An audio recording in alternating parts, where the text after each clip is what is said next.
all these amazing literacy, just, I don't know, passionate educators here with us today. So everyone, I'm just going to go through a few questions, and then we are going to have each one of our special guests respond. I know, Shonal, that this is going to be recorded and put on your YouTube channel. Is that correct? She says yes. No. Everyone, it is going to be on the YouTube channel, so we'll just say that. All right, I guess my first question is going to be for Dan. And for many schools, the school year is coming to a close. So now we're thinking ahead for the next school year. So my question is this: how do you get to know the individual reading and writing personalities of our students as early in the year as possible? So thanks, Nancy, and good morning, good afternoon, good evening, everybody around the world. Very exciting to see all the different countries in the chat. I think one of the biggest lessons of this past year, this crazy year we've had, is the importance of one-to-one conversations with individual students about their reading and writing. And, you know, Frank Smith famously talked about how we want to make students feel like members of the club early, to feel like they are readers. They have identities as readers. They have identities as writers. You know, it's interesting when you talk to kids, most adults for that matter, I don't even, you know, don't think of themselves as having a reading personality or a writing personality, but we all do. And so, you know, these conversations, you know, especially when people have been back and forth, you know, hybrid, virtual, in person, you know, that one-to-one connection becomes so important. Some of the teachers I've talked to that I've worked with in schools around the world have, you know, actually Courtney Almireno, a wonderful middle school teacher at American Embassy School in New Delhi, told me that she got to a point this year where she just pretty much all the teaching she did was conferring, because she found it was the most powerful. And you know, students were really hungry for just making that sort of a connection, right? James Britton famously talked about how comprehension floats on a sea of talk. So I think, you know, what this means is that really early in the year, we want to meet individually with each student. And I guess, you know, what I recommend is your first go round conferring with students as readers and writers, worry more about learning than about teaching. Don't even burden yourself with having to come up with a teaching point, some sort of assignment, some sort of follow-up. Just learn who your kids are as readers and writers. Talk to them. An interesting kind of aha moment for me a while back was actually Kathy and I were doing an institute together in Kenya, right? International School of Kenya, and wonderful time. And there was a teacher there, Jason Coleman, who was at that time anyway at the International School of Ghana. And I had worked with him before. He said that that school year, what he realized was that, you know, he was so filled with anxiety every time he sat down to confer with a child about her reading or writing, that this year he tried something different. He tried not thinking about teaching them anything for the first go around. Just talk to them, take notes, allow himself to be fascinated about the things they were saying and were interested in, right?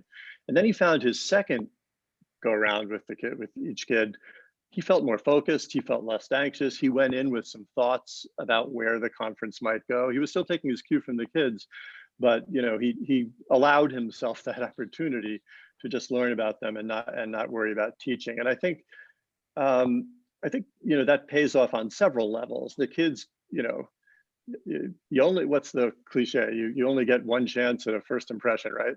And if the first go around is, I am so fascinated with you, I really want to know what, you know, who you are as a reader, what kind of books do you like, what kinds of things do you think about, you know, what sort of writing do you like to do? So I think, you know, alongside that, I think, I hate this term, I don't know how else to put it though, maybe one of my illustrious colleagues could give me another vocab here, but I think the earliest reading and writing should be low stakes. It shouldn't be something we're grading. It shouldn't be something that we're holding kids accountable for, meeting certain standards, allow them to do a lot of kind of informal, playful experimenting in their writer's notebooks. Allow them to read. Don't worry about, what the Just Right book is at first. A teacher I worked with in New York City years ago, Medea McAvoy, some of you might know, who was a 5th grade teacher, used to start her year every year by having the kids bring in books from when they were little. They were 9 or 10, but and she just let the kids for a couple of days just show each other the books. And can you believe, oh my gosh, I read Fox and Socks too. I read Goodnight Moon. I read this one. And and she walked around the room just taking notes, listening to the kids having these excited conversations. And she started putting up charts around the room about some of the things the kids were talking about. And then after a week or so of that, she gathered the students and said, hey, boys and girls, don't want to use guys anymore, right? Let's look at the kinds of things you talked about when you were talking about, Margaret Wise Brown or Dr. Seuss or whoever. That kind of talk, that's the kind of talk we're going to be doing about, other chapter books, right? These same kinds of things. We're comparing characters, we're talking about the lessons, we're remembering where we read it and the significance it had for us. So she just spent the whole first couple of weeks honoring the kids' histories as readers and their thinking before she kind of settled into, standards and objectives. So, that was a really powerful message to the kids too, that it was, she was putting their interests, their perspectives, their thinking first. So, I guess I'll stop here, but I'm interested in what some of my my friends and colleagues and thought partners have to say about this idea. What are These your ideas. Dan, it's interesting. It's interesting, Dan, how you mentioned, low stakes, and there's all sorts of research to back up how people, anyone, especially children, but anyone learns best when the stakes are low and the engagement's high, right? Those are optimal conditions for learning, right? And so it makes me think about when you're thinking about getting to know students at any point in the year, but especially beginning of the year, how important it is we think about what are those high engagement types of pursuits. And if we think about certainly with reading and writing, I think a part of this is making sure that we're honoring the type of reading and writing children are doing outside of school. And I think if we really think about reading identities, for example, we have to be careful that children's reading identity doesn't become only the reading identity for what they're reading in school. But that, so exactly what you're saying there, whether it's children bringing in favorite picture books from the earlier in their life, or thinking about what types of things are they choosing to read outside of school. And I think we often find is that children have secret reading lives and secret writing lives, things that they want to read that sometimes teachers at school aren't even aware of, right?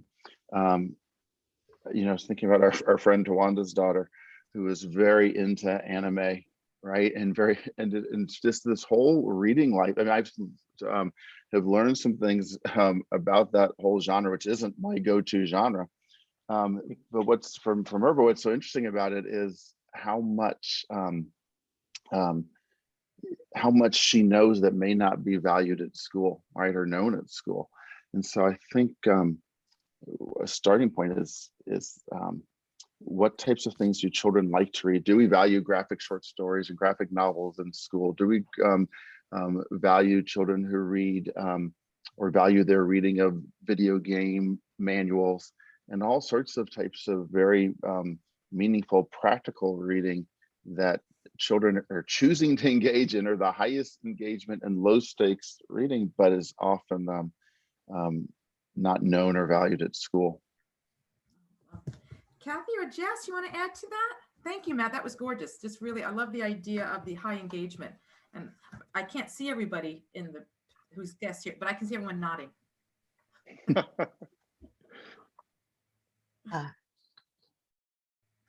No, go ahead, Jess. Well, I was going to say this kind of goes into my question, Nancy, because I'm curious, for example, building off of what, hi everyone, by the way, hi, welcome, thank you for being here. And thanks Chanel for having us. I was curious, one of the things I like to do, what I've been doing virtually and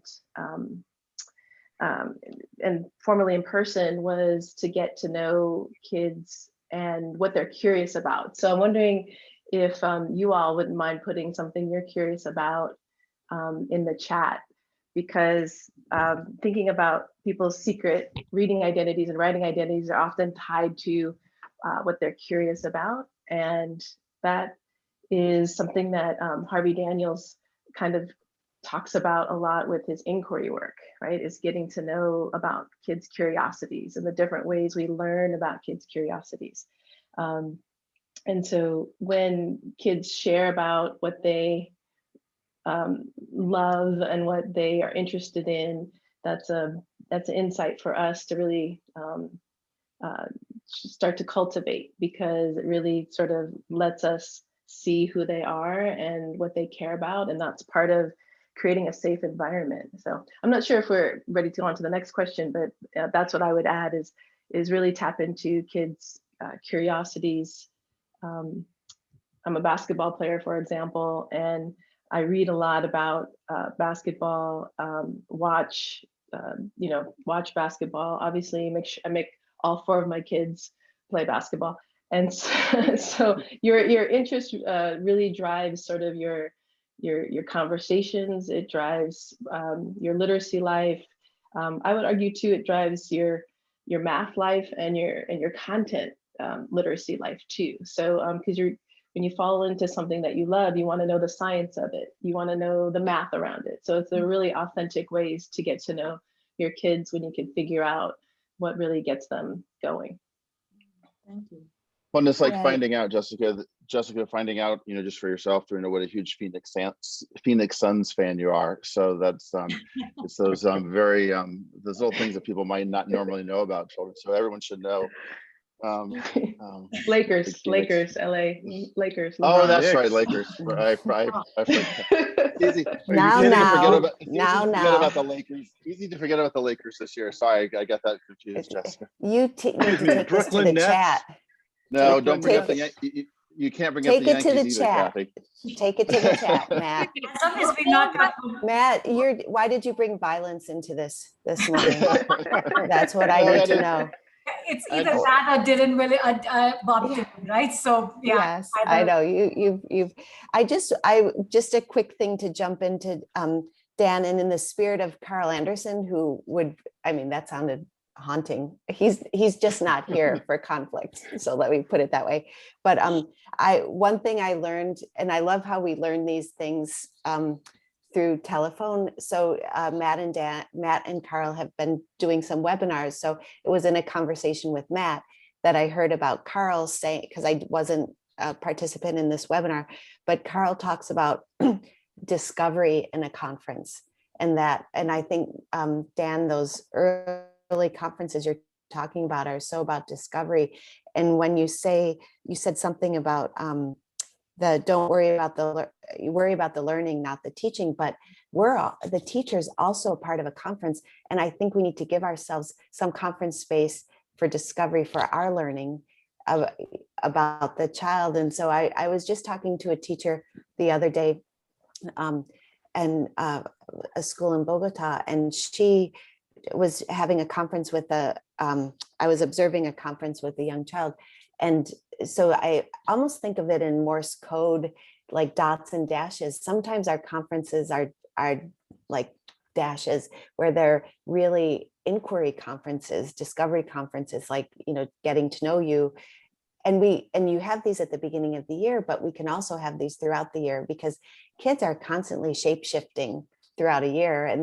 And some conferences are, exactly very precise teaching. And I don't know, I worry about semantics, because one of the things that I, always like, what could be the like, if you take this to the nth degree, what could this mean? I don't think any of us would want that to mean, oh, every conference is like, just tell me about yourself. We have to do, like, that's our most precise teaching moment too, meeting a child exactly where they are. But I think to not feel guilty, sometimes if you have these conferences that are almost like fact-finding missions, and then the last thing, sorry, I didn't, the idea that when you're in discovery with a child, or letting them really, to Jessica's point, express their curiosity, sometimes they don't know it's valued because no adult has ever, shined their, oh, that's wonderful. They've never said it out loud. And when they say something out loud and we respond with fascination or respond with interest, that can make something, they can realize it's important, and then set their own authentic goals. When a child says, they're working on goals and a child says, my goal is to increase my reading rate, I'm like, is that really your goal? Or is that, because what's the most authentic goal a child would have? It probably is born out of their interests and curiosities. Boom, next. Or, Yeah, actually, can I maybe just- next. I just wanted to say, Kathy, sorry to, what you're talking about, the kid feeling like, wow, I'm being seen now. I think for a lot of children, especially in younger grades, conferring is maybe the first time an adult other than their parent shows interest in what they're thinking, right? It's sort of like an entry into the world. We talked, Frank Smith, member of the Literacy Club, but just kind of the world of ideas as well. And Matt, your comment about the reading and writing outside of school just made me think of an experience I had not too long ago in New York City, where I was working with a 4th grade writing workshop. And at the end of the period, I saw this boy passing a little booklet to another boy. And I said, what's that? And he said, oh, that's nothing. That's, like, you wouldn't be interested in that. These kids were creating this incredible science fiction story. And everyone would write a page and they'd pass it to the next kid to continue the story. But this kid, thought I wouldn't be interested in that. It was the best writing any of those boys were doing. But, they didn't think it had anything to do with school. So. Well, I think always, when we think about that kind of discovery into that, we always have to think about how many questions are we asking each day that we truly don't know the answer to, right? And too often we're asking questions that we are asking to ask that we already know the answer, or we're looking for a particular answer. But it's really interesting to watch a conference, watch a mini lesson, watch anything, and think about, okay, how many questions are we asking that are real questions as opposed to fake questions? And I think too often, I think there's a fake questions where we know the answer often shift the tone and are fine to ask, but it's being aware of how many authentic, real questions are we actually asking in a day. I'm going to sum up your ideas because we have over 100 people here today. So everyone, to sum up what was said, number one, I love what Dan said. Worry more about the learning than the teaching. Think of low stakes, very high engagement that Matt was saying, one-to-one conferencing, the idea of honoring their reading identity outside of school. Put that on a t-shirt. Have them bring in their favorite book. Love that. You could do that with adults too. Can you imagine if you had adults do the same thing? Bring in your favorite book. And Jessica, your idea of tapping and letting them express their curiosity is just gorgeous. And the idea of discovery by Kathy. And actually, Jess, you were right. This kind of leads to the next question. The idea of, we started touching upon it right now, but really, what are some practical ways we can center identity and belonging and nurture relationships in our learning communities as we plan for literacy instruction across the entire year? Thanks, Nancy. Well, I have a couple of questions for everybody. The first one, building off of what Matt was saying, the questions that we don't know the answer to. One is to sort of explore the idea of who am I?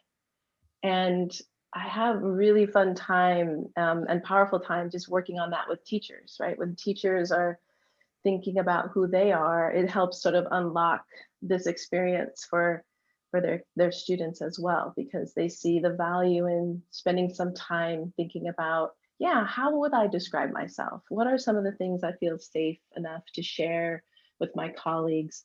And as that sort of evolves and changes, and I get more comfortable with my colleagues, I'm willing to share more, and I'm finding more commonalities with them. And it's the same in the classroom. If there's opportunities for kids to share about who they are and what they dream about, what they like, what they're scared of, we all start to connect in different ways. The other question I think a lot about when we think about belonging is, what do I need to feel safe? What do I need to feel comfortable? What do I need to have happen in the classroom in order to take risks? We know learning is about taking risks and trying out things that I may not feel comfortable with. So what kinds of things can I count on? Or what kinds of things do I need to be able to take those kinds of risks? And I think teachers need to ask that of themselves. I do that all the time in different, meetings and different structures. Like, how can I get myself settled in? How do I feel comfortable enough to participate? And so, kind of thinking ahead in terms of what your students might need. There's lots of different options and answers, but having these sort of reflection questions, I think, are important, so that we put that ahead of maybe some of the, as we're starting the year, kind of put that ahead of some of the testing that we do, for example, right, as we get to know kids, and because we want them to obviously put their best foot forward. So thinking about who they are and what they need is center and crucial. And also for relationship building, I like to think about, we come from who I am to who are we, right? So centering then partnership work, thinking about what do we all need in order to care for one another. What does care look like in our classroom? What does compassion look like in our classroom? What does collaboration look like in our classroom? Because we can start to think about those questions and how they actually look, and what kind of answers we have. It gives us some opportunities to plan.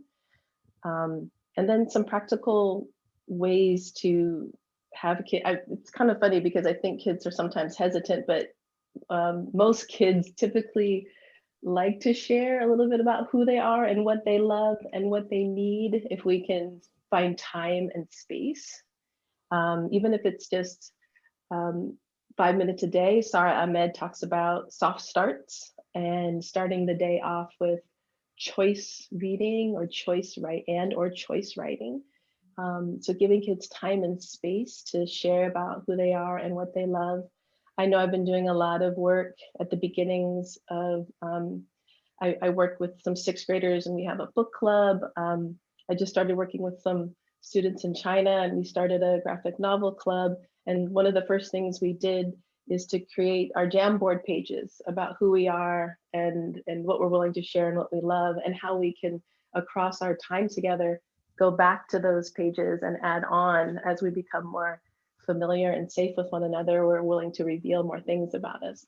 And the kids are always so honest and truthful about, some things that they really care about, and it's really fun and exciting and interesting for other kids to see students' passion for Taylor Swift, or passion for French fries, or passion for reading. So those kinds of opportunities where we can make sure there's time in the day built in for identity, for sharing and collaboration, and for safety, I think, are key. And using tools like our writer's notebook, some of the virtual digital tools that we're using. One teacher even said, I see how playing games about, like, maybe playing some games together, like I recently played turn on your cameras if you collect things. Turn on your camera if you have siblings. Turn on your camera if you exercise today. And so kids can turn off and turn on cameras and share a little bit about who they are, and notice who else in the room shares some of the same passions. And so thinking about how teachers plan for that, they also were thinking that they could use these activities as ways to launch read alouds, right? And who has siblings, or who has lost someone they loved recently, or who has done something really hard that they didn't think they could do. And so starting to really think about how to use digital tools to help them kick off conversations, help them think about characters in books or things they might want to write about, are all practical ways that we might already be doing, but just making sure there's time for it every day. So that's something I would offer to the group today. You got the chat going. There's people are sharing ideas. Anybody else want to offer some practical ways we can really center an identity and belonging throughout the school year? Yeah, I just want to just build on one thing that Jess is talking about, and I think so much what you're saying is really, how do we humanize children, which seems really obvious, and at the same time, think about how many things often happen throughout the year on a daily basis, especially when it comes to data, which has become so dehumanizing, right? That it becomes, how do we figure out a level? How do we figure out a reading rate? How do we figure out, I mean, all these things that reduce children to numbers, and the very things that as adults we would push back on hard if we felt as teachers, principals didn't know us as humans, as opposed to just test scores, right? And so I think we have to embrace what Jess is talking about and be very cautious about how we're using and the emphasis on certain types of data. Well said. Well said. You know, it's interesting in thinking about working with teachers. So say you have like well, chapter series of 4 webinars, or you know, as we've all done, or you know, a 90-minute webinar.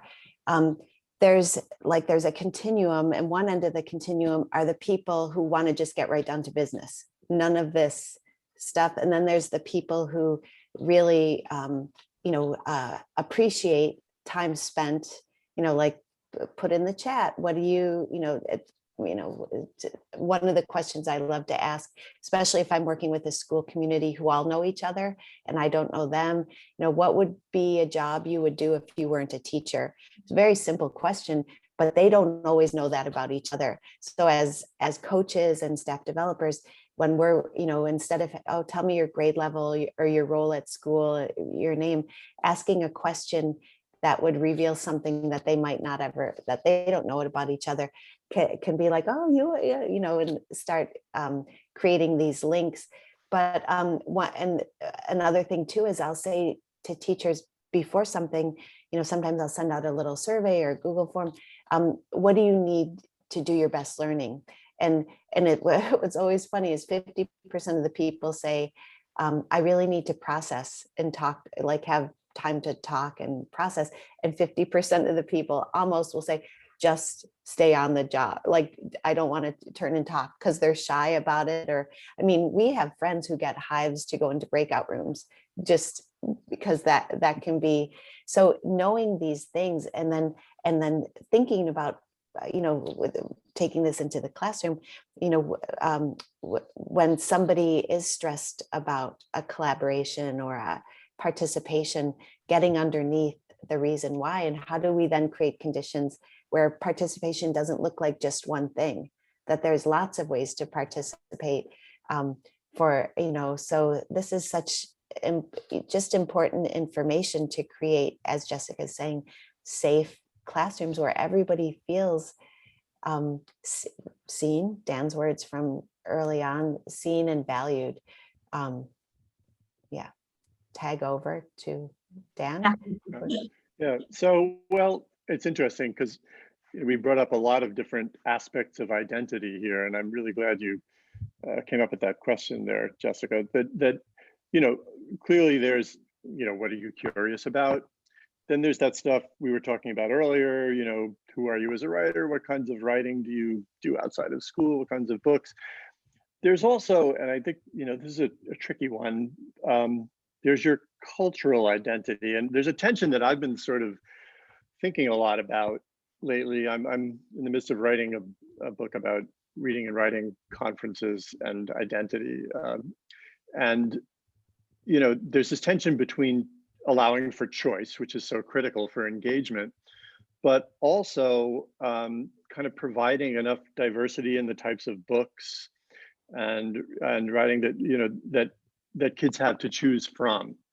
So, for example, I recently did a series of webinars for chapters where I invited teachers to send videos of reading conferences to me and to comment on them. And this one teacher, and you know, she's here today, Sarah Chang at the Hong Kong Peak School, sent me this wonderful conference with a little 5th grade girl named Sophia from Pakistan. She was reading the book Amal Unbound, and she was blown away. And in the conference, you could just see her face. Well, you could see half of it because she was wearing a mask.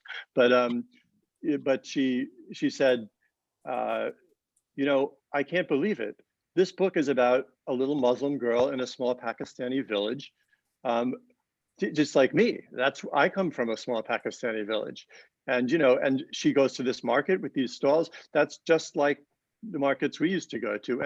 And this character's name, that's my uncle's name. She couldn't believe it. She had never seen herself, you know, someone like herself in a book, right? And actually, Jessica, you turned me on to the work of Rudine Sims Bishop, books that are mirrors where you see yourself, and then books which are, sliding glass doors that show you possibilities, right? Of things you could be, and windows into worlds you don't know. So I think in addition to kind of honoring kids' existing identities, and this is what I was talking about the tension between allowing for choice, but also kind of providing opportunities, it's important for us to think about the books, the resources, the stuff in our rooms that allow kids to find these mirrors and these sliding glass doors, right? And these windows. You know, it was a really kind of moving moment for me to see this conference, which on one level might seem so obvious, but this girl she just was blown away by seeing someone like herself in a book, right? And that was, you know, that happened because Sarah, her teacher, made sure that there were books in the library, you know, that reflected, you know, the kids that were in her room. And you know, and again, the possibilities. There are all sorts of examples like this. I was talking about Courtney at American Embassy School in New Delhi, and she sent me a video of this girl, Paulina, was a Senegalese girl in school in New Delhi, India, and she hated reading, but then Courtney suggested she read The Hate You Give, right? She just said in this video, I hated reading until I read this book. And this book, she started addressing the author in the video and said, you know, I forget The Hate You Give's author's name, but she said, you know, if you're out there, if you ever hear this, you know, you really spoke to me, right? So again, it's honoring, allowing for choice, but, you know, also getting to know your students' identities and making sure you have the books and the resources that they can discover to help them find those windows and mirrors and sliding glass doors. You know, we're getting paid by the metaphor today. Oh, that's lovely.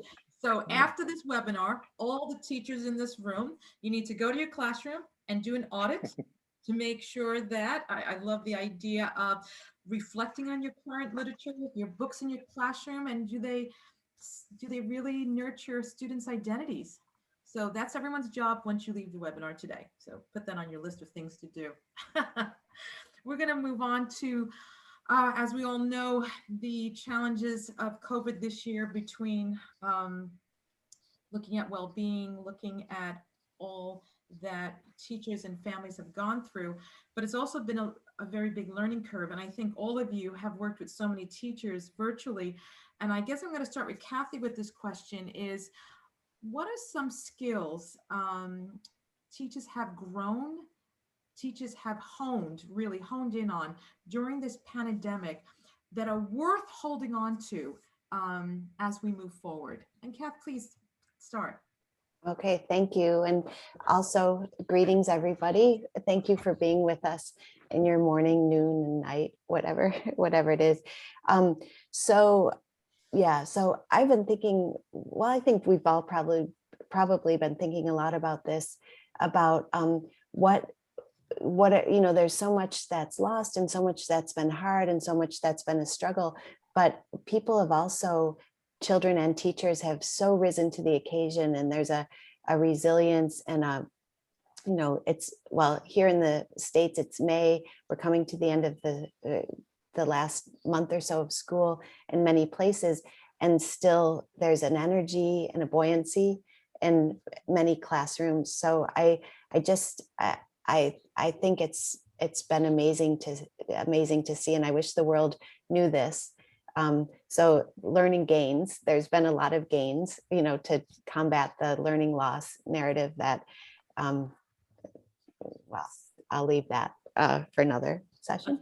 But a couple of things, I was in a webinar, kind of in another lane, this webinar about generating ideas, creativity, and whatever, the strategies for generating and taming ideas when you've got so many. And one of the things the webinar leader talked about was creativity within constraints, that sometimes constraints enable you to become more creative. And we see this even in in literacy, the Hemingway's 6-word stories. When you are trying to compose a 140 character tweet, really makes you use different muscles as a writer, and word choice, when maybe before when you're writing something else, word choice isn't your priority, but when you're writing within constraints, word choice becomes an absolute priority. So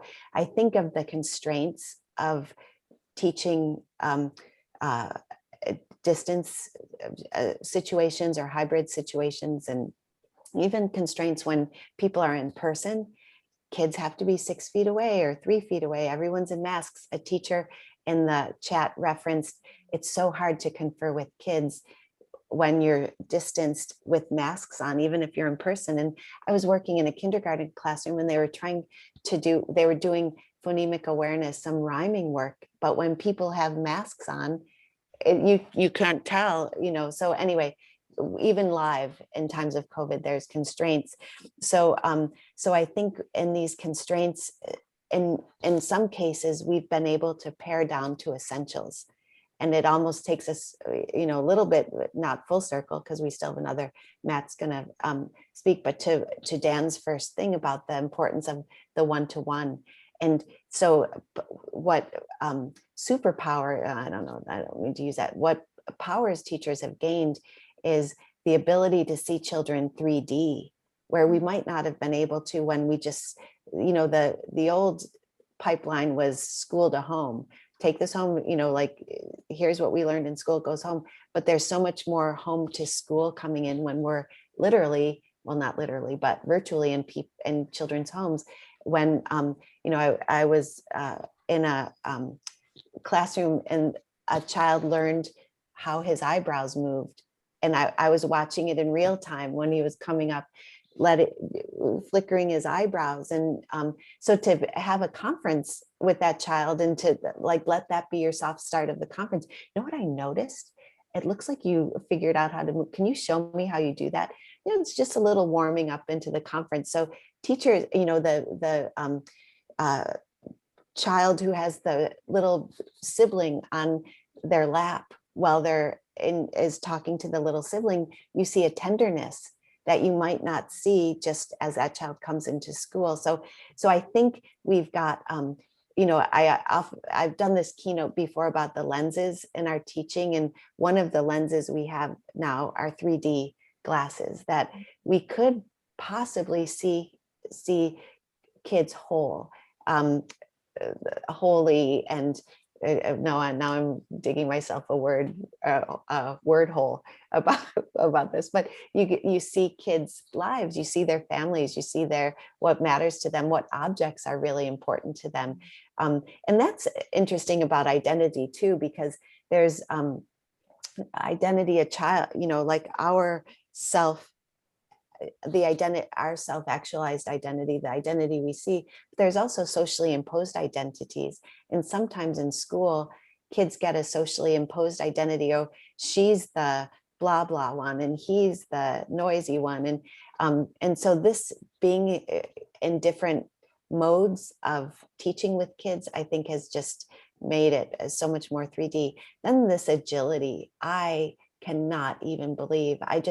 I was, again, just today's Saturday, Thursday, I was in a classroom with a teacher, and his ability to toggle between different platforms effortlessly.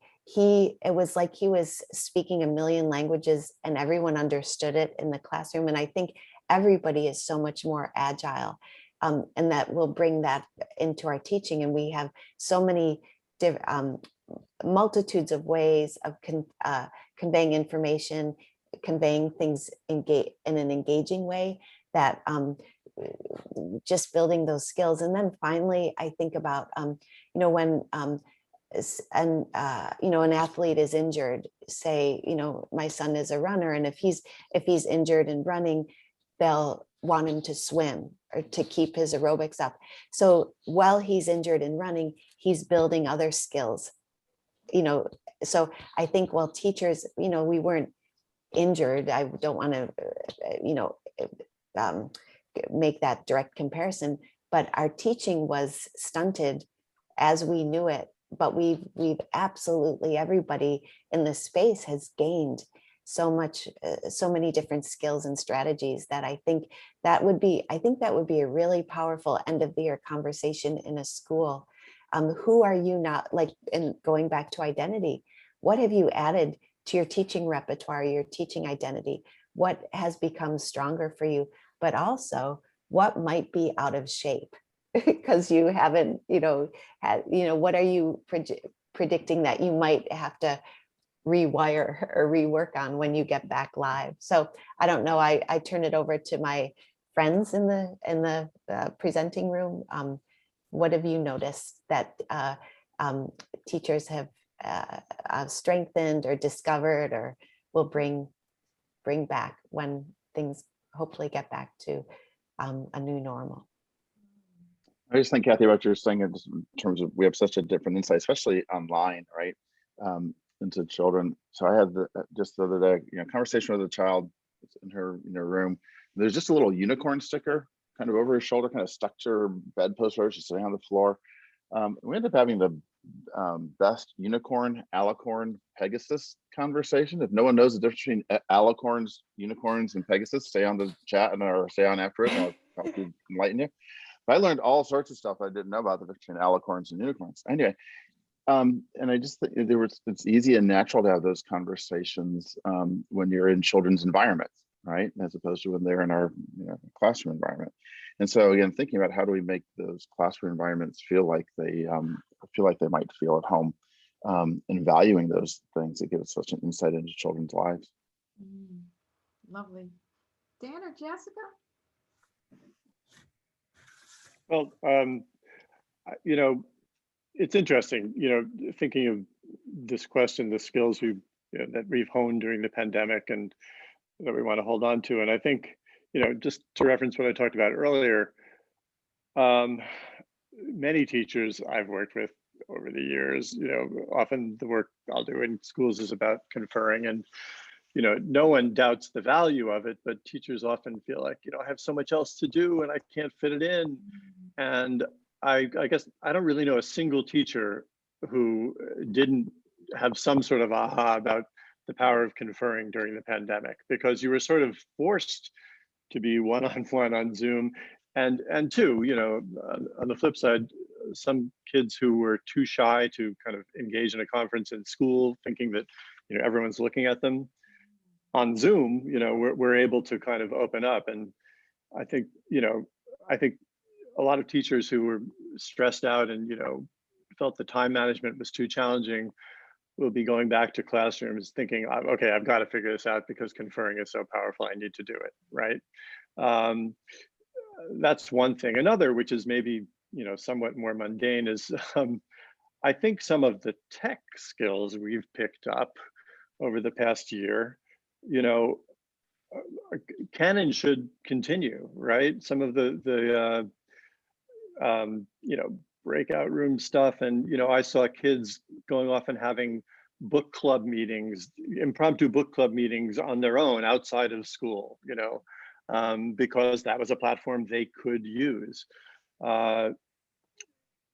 Also, just I keep talking about conferring, but there are more things to talk about, I know. But one thing that that came up for me and teachers I've worked with vis-a-vis conferring was the power of kind of beginning with some specificity and kids preparing a little for the conferences. So because, you know, it's difficult to have a reading conference and look at the text with a kid, you kind of, if you're side by side, you could say, oh, could you find me a part in the text and show me that? But what I started doing with some teachers is saying, you know, let the kids know ahead of time that they're gonna have a conference and have them choose a page they wanna talk about and take a screenshot, right? And we'll start from there. Similarly, in a writing conference, you know, if you're writing, like, take a screenshot of a part of your writing that you might wanna talk about, right? And just that thinking ahead, which kind of came out of necessity because we had to figure out how to confer, you know, on Zoom, ended up creating some real focus and intention in the conferences, because kids thought a little bit ahead of time of, you know, a part that they had something to say about in a book or something they were working on in their writing. And they didn't feel, you know, in the moment, like, oh my gosh, I've got to choose this and choose the right thing, right? So just a few things that, you know, related to our pandemic teaching that I think were positive. Yeah. Jess? Nancy, I'll just quickly add that building off of Dan's idea about the book audit, I think teachers have really started to embrace when they are noticing or seeing bias and stereotypes, microaggressions. They're starting to have more of a sense of what those look like in school if they hadn't already before. And I know some of their maybe professional development has been around this work, right? Building more empathy and more awareness of, you know, what we're all going through in terms of civil rights and activism, you know, around culture and race. And so I would just add that as you're doing your book audits, you know, just pay attention to some of the texts and the titles that may be perpetuating stereotypes as you're doing that book audit, because yes, we want books from diverse we want diverse books, right? We want stories that are written by authors' own voices. That's a whole sort of movement now, right? That we're looking for authentic texts written by authors who are from the culture or from the ethnicity, so that we can get more truth and more, not that, right, every, you know, if you read a book about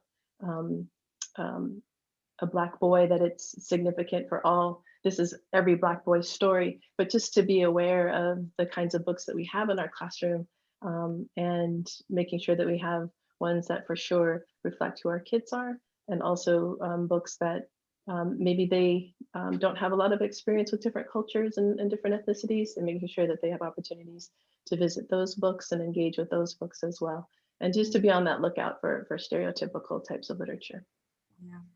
And Jessica, you always, in one of our book clubs we had that we were reading Black Lives Matter at school, and we were in a book club together, and Jessica just reminded us at the beginning of starting, you know, just well, in this case, Black beauty, joy, and excellence, and not only having books where it's the racial struggle or ethnic struggle or you know, gender struggle, you know, but just that this is a day in the life of, you know, a person of this identity that is joyful and beautiful, and So yeah, because it was one time we, a colleague of all of ours, Shauna Coppola, and I were doing an elementary workshop in a local elementary school, a series of workshops about, race in predominantly white. This district is predominantly white teachers and students and the community. And we had people bring in books for one of the sessions, look in your library and just bring some books that have different racial representation. And almost all of the books were civil rights or slavery times, historical perspectives. They were all picture books, historical fiction or historical nonfiction or civil rights stories, and which are important for certain, but there's also an abundance, especially with own voices authors, of stories that are, not day in the life, but just reflect the other aspects of identity that aren't like bound to struggle and strife. Okay, we like Ezra Jack Keats, right? Yeah, love. Regardless, COVID, it's definitely been so severe and the impact on all of us, but just hearing you talk, there were some silver linings in terms of the growth of, the students and their families and the connections. And as the question started out with, the skills that have grown and teachers have honed in and students have honed in and families have honed in. The last point we're going to go into is a bit of writing, and I'm going to actually start with Matt, please. Looking at the start of the school year, the first day of school, how do we support student agency, ownership, and engagement in writing right from the first day of school? So, and this would really be the time of year to be thinking about this, right? I know it's always a little challenging. The end of the year is so busy, if it is the end of your year, depending on where you are. But as we start, it's also time to start thinking about beginning of the year, and it's difficult to do that the week before school starts. And so it's always going to bring up this issue of choice for me. In particular, choice of topic, or in particular choice of genre, but also choice of topic. But it's just an issue that I'm particularly passionate about. Is this issue of children having opportunities in the year to choose their genre.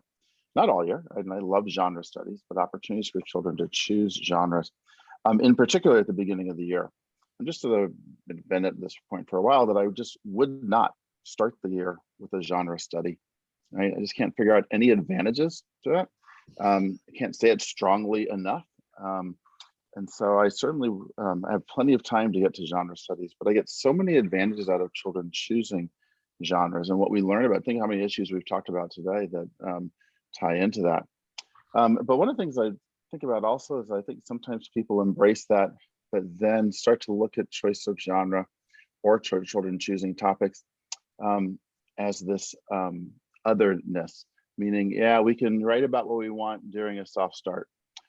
We can write about what we want and what genre we want, when we have time. We can do it for that first unit of the year for a couple of weeks, but then we'll get to the real units. And it worries me when it becomes this extra otherness rather than at times being valued as the central part of what we're doing. And I was thinking about an experience I had this year in one of my daughter's IEP meetings.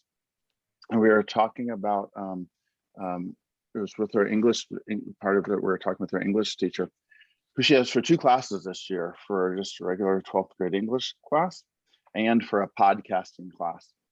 And it struck me so much because several times he said, let me tell you what Molly's doing in this podcast class. This is so cool. I know it's not what I'm supposed to talk about, but let me tell you about this podcast, the thing that she did the other day in this podcast class.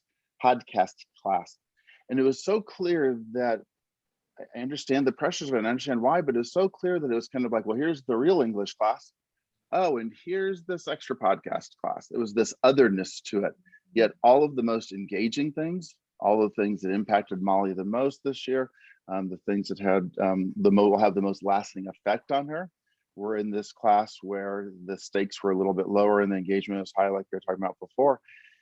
And I kept just listening to thinking in the back of my mind, that otherness should be at the center of this. Those are the things that should be happening in that regular 12th grade class. And so more and more, I'm talking with teachers who are starting the year with a unit that's choice of genre, but wanting to make sure that it's not this otherness, that there's times of the year where that becomes central to the curriculum, and then other times of the year where choice of genre might be in the background, but that there's this back and forth with it as opposed to this otherness. Really strong. Any other thoughts on that? Dan and Kathy, that was great what Matt just said in terms of the genre. Anything else you would add? Oh, well, it just, the idea, like the reading parallel is, Yeah. you know, read anything. You know, Matt talks about craft and process studies and writing that aren't genre specific. And in reading, you know, there's a lot of times in the year where the focus of the unit might be a comprehension unit, so kids can pick. They're choosing books that some might be reading historical fiction, some might be reading graphic novels, some might be, you know, so reading, there's certain times of the year that just that choice manifests itself easily underneath some unit of study umbrellas. But I think about Dan's ideas about reading projects being also part of connected to open genre work, and you know, also bringing in, as Jessica said, curiosities and obsessions, passions, curiosities, and it enables kids to bring those into their reading and writing, to make reading and writing that really matter to them, high engagement, right? So I tag over to Jessica or Dan. I'll just say that I was, as you were talking, Matt, I was thinking about our former colleague at Teachers College, Asoke Nia, used to recommend starting the year with not a genre study, but a study of genre. So the kids kind of spend a couple of weeks thinking about all the different kinds of writing in the world, doing writer's notebook entries, just kind of, you know, low stakes, you know, quick writes and whatever. Just try your idea out as a speech, try your idea out as a story or a poem. And then ultimately, you know, in the course of this, like, I guess it was a 3 or 4 week little unit, kids chose one genre. They experimented with several, and then they chose one they wanted to learn a little more about. So, you know, they formed small groups and studied, you know, each of those genre. And, you know, it wasn't, you know, you could argue that they didn't go that deep into any one of them, but what they learned was how to study a genre, how to look at a mentor text and come up with some observations about it. And, you know, from there, you know, you can go into a genre study. But to your point, Matt, and I couldn't agree more strongly, I think periodically throughout the year, you have to come back to that, you know, open genre thing. Because, you know, first of all, for one, for no other reason, you know, most kids, I like to say that most kids will do a pretty serviceable job of imitating the strategy you just taught them or modeled 5 minutes after you taught it, right?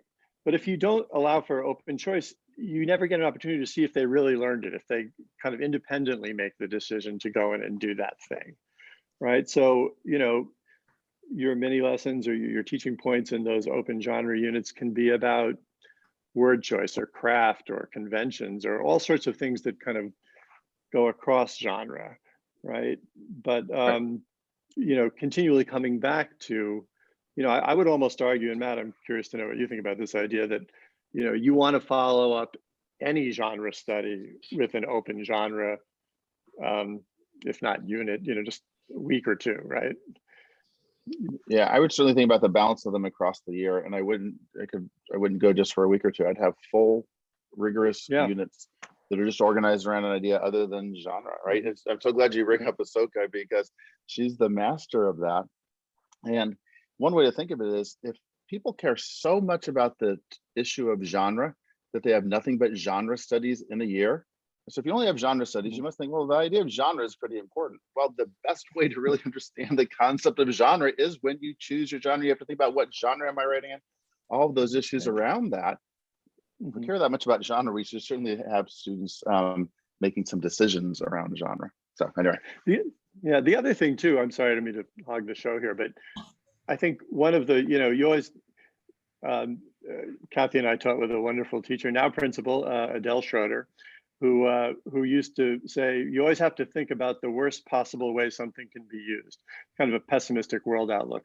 But I think one of the dangers of having nothing but genre studies is that you start to think every time I come to a new genre, I have to set new writing goals for that kid. But I've never met a kid who had issues with structure and personal narrative who didn't also have issues with structure in feature articles, right? Kids have strengths and struggles according to the qualities of writing, not according to the genre typically. And so there's a danger of, every time you start the new genre study thinking, okay, tabula rasa, got to come up with new goals. And you stop thinking about, the qualities of writing as, what really centers the instruction. I'll shut up now. Jessica, any Oh, I thoughts? would just add that based on Kathy and I were thinking in the same way. She has in the chat about different authors. I would just second, as you're studying the different authors, just to make sure that you're including